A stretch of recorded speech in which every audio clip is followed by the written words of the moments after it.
Good evening, my friends. I am back. I put up a link this morning to tempt you to look into the fivewishes.org website.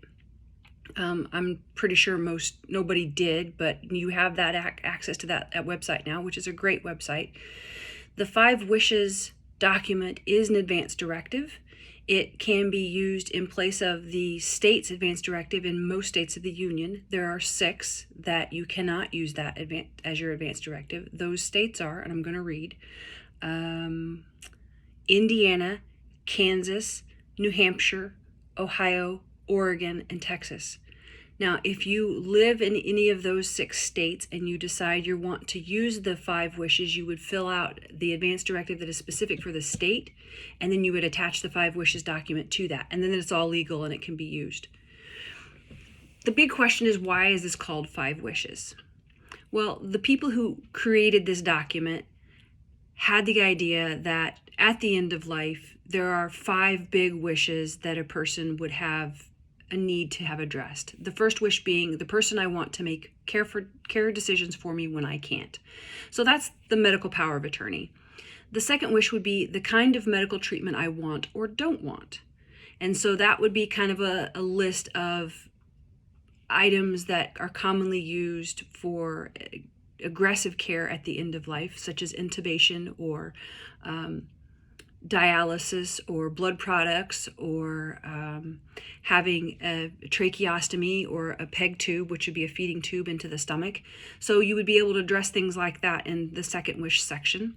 The third wish section is how comfortable I want to be, which then allows you to explore how aggressive you want your care team to be with providing you comfort. Some people feel like suffering is part of their religious responsibility, and so having a little bit of suffering at the end of life is an acceptable and necessary thing, whereas other people are like, absolutely not. I want to feel no pain. I want to go out singing and on the best trip ever. Everybody's choice is different. Wish number 4 is how I want people to treat me.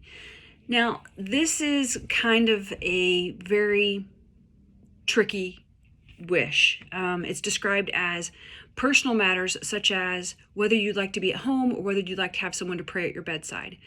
A similar form I gave to patients would ask for things like, do you want your feet rubbed, or do you want to have someone praying over you, or what kind of music would you like to be played at your bedside?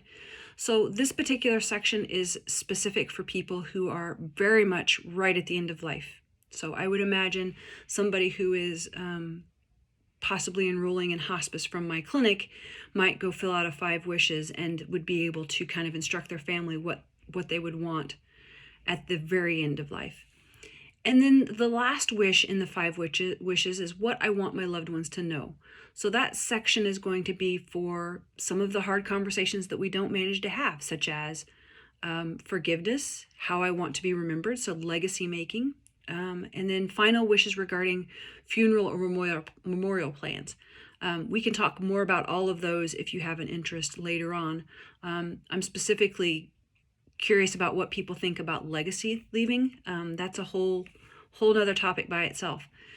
So the 5 wishes paperwork on that website, it is for free, but there is a request, politely placed for a donation because they want to make it widely available, but of course they have to have their upkeep for the website and things. And so I think it's a pretty valuable organization. I know many hospital systems use this document exclusively.